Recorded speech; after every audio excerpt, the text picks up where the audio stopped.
পবিত্র হজ পালনে কিছুক্ষণ পরই রওনা হবেন সৌদি আরবের উদ্দেশ্যে, তাই নিজেকে ঝালাই করে নিচ্ছেন রাজধানীর আশকোনা হজ ক্যাম্পে।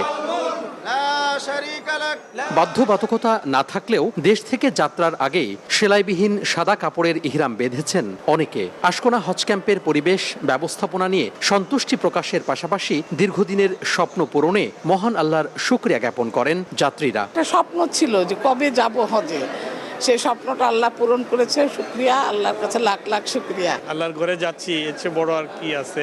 আর ব্যবস্থাপনাও ভালো। যেখানে মুসলমান আছে এবং আমরা সবাই খুব কষ্টের মধ্যে আছি, আমি সবার জন্য দোয়া চাইব।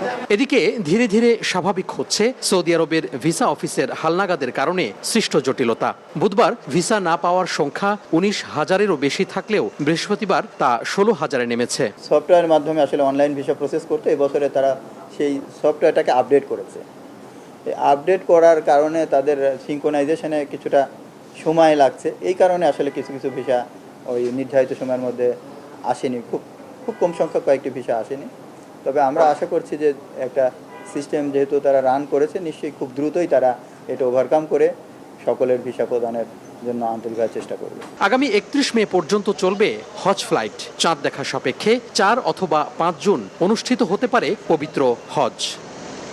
তোহা খান তামিম, সময় সংবাদ, ঢাকা।